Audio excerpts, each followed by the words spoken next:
샬롬! 초등부 박태훈 전도사예요. 오늘 전도사님과 함께 예수님께서 죄가 없으신데 왜 재판을 받으셨는지 말씀을 통해서 한번 알아보도록 하겠습니다. 대제사장들과 온 공회가 예수에 대한 거짓 증거를 찾아내어 죽이려고 했습니다. 많은 사람들이 나서서 거짓 증언을 했지만 그들은 아무런 증거도 발견하지 못했습니다. 결국 두 사람이 나와 주장했습니다. 이 사람이 내가 하나님의 성전을 헐고 3일 만에 다시 세울 수 있다고 말했습니다. 그러자 대제사장이 일어나 예수께 말했습니다. 아무 대답도 안 할 작정이냐? 이 사람들이 너에 대해 이렇게 불리한 진술을 하고 있지 않느냐? 그러나 예수께서는 아무 말씀도 하지 않으셨습니다. 대제사장이 예수께 말했습니다. 내가 살아계신 하나님께 맹세하며 내게 명령하니 우리에게 말해보아라. 내가 그리스도 곧 하나님의 아들이냐? 예수께서 대답하셨습니다. 내가 스스로 말했다. 내가 너희에게 말한다. 이제 앞으로는 인자가 권능과 보좌 오른편에 앉아있는 것과 하늘 구름을 타고 오는 것을 너희가 볼 것이다. 그러자 대제사장은 자기 옷을 찢으며 말했습니다. 이 사람이 하나님을 모독하고 있소. 더 이상 무슨 증인이 필요하겠소. 보시오, 여러분은 지금 하나님을 모독하는 말을 들었소. 여러분은 어떻게 생각하시오?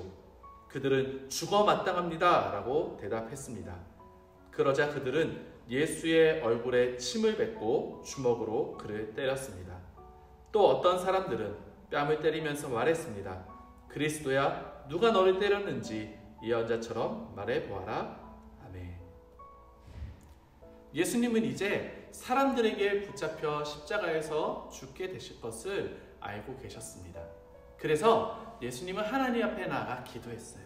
하나님, 이 잔을 내게서 걷어주세요. 하지만 내 뜻대로 하지 마시고 아버지의 뜻대로 행하세요 라는 기도를 드렸습니다.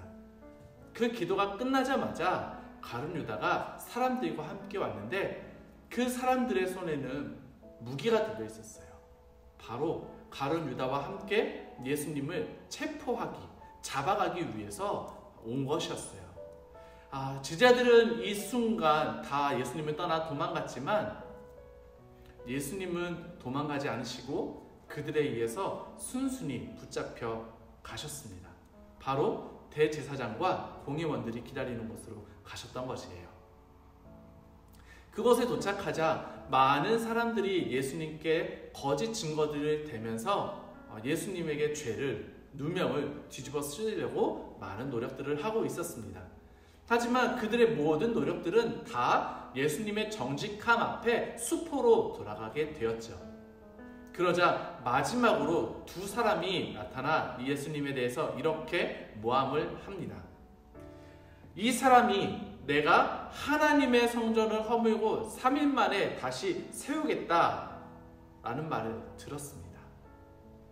이 말은 예수님께서 하셨던 말을 바꿔서 말한 예수님을 죽이기 위한 모함이 섞여 있는 말이었어요.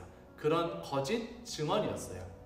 그런데 예수님은 이런 거짓 증언을 듣고도 아무런 말씀하지 않으시고 침묵하셨다고 성경은 말하고 있어요. 예수님은 왜 침묵하셨을까요?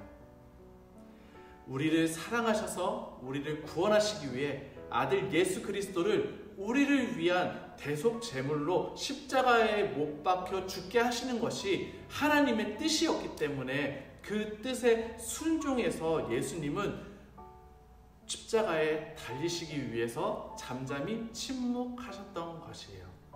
바로 예수님은 우리를 죽기까지 사랑하셔서 하나님의 뜻을 이루기 위해 잠잠히 행하시고 계셨던 것이었습니다. 예수님께서 계속 침묵하시자 대제사장이 이제 예수님께 이렇게 말합니다. 하나님께 맹세하여 우리에게 말해라. 내가 그리스도 하나님의 아들이냐? 라고 묻습니다. 그러자 예수님께서 이렇게 말씀하시죠. 내가 말했다. 그리고 나서 뒤이어 말씀하십니다.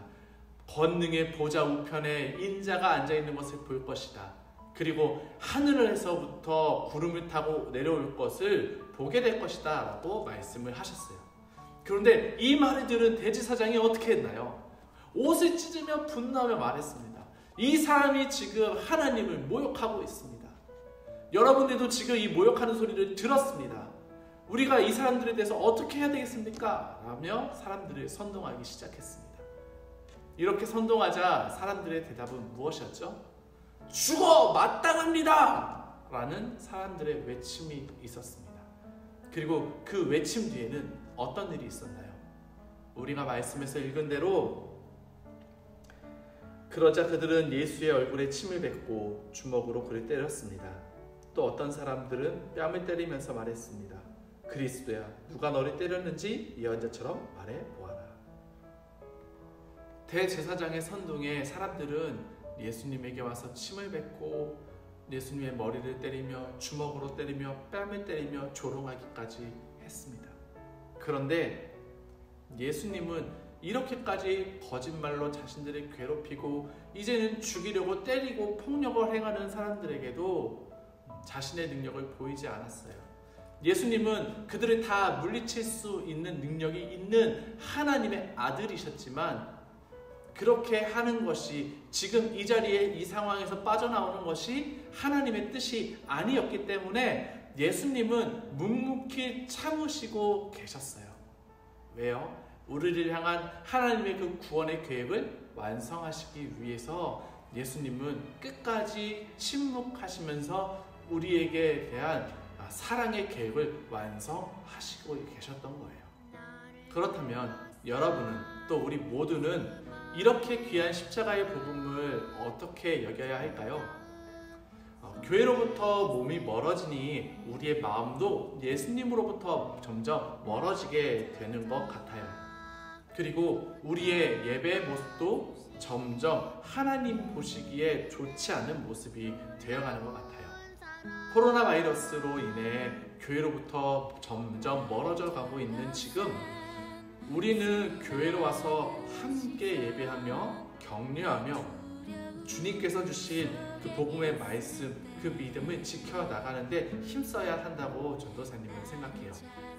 그리고 예배당에 나오지 못한다면 최선을 다해서 예수님과 가깝게 지내기 위해서 큐티와 기도와 찬양 그리고 말씀을 읽고 쓰는 그 소망을 복음을 붙잡기 위해 열심을 내어야 한다고 생각합니다. 우리 수원오늘리교회 꿀당 여러분, 우리가 예수님께서 생명 다해 주신 생명의 복음을 수치와 고난을 겪으면서 우리에게 보여주신, 우리에게 주어주신 그 사랑의 복음을 소중히 여기고 지켜나가는 그런 우리 모두가 되길 주의 이름으로 축복합니다. 이 시간 전도사님이 기도하고 말씀을 마치도록 하겠습니다. 하나님, 우리를 구원하시기 위해 침묵하시며 수치와 고통을 참으신 예수님을 알게 해주셔서 감사합니다. 예수님이 가신 십자가의 길은 고난의 길이었습니다. 하지만 우리를 사랑하시기에 걸어가신 생명의 길이었습니다. 이 구원의 생명의 복음을 믿는데 코로나 바이러스로 인해 어려움이 있습니다. 교회로 가는 것이 질타와 비난을 받는 대상이 되기도 합니다. 주님, 그렇지만 우리가 생명 다해 주신 소망의 복음을 굳게 잡고 비난에 맞서지 않고 잠잠히 예수님을 더욱 사랑하며 살아가는 우리 모든 초등부 친구들, 우리 모두가 되게 해주세요. 예수님의 이름으로 기도합니다. 아멘.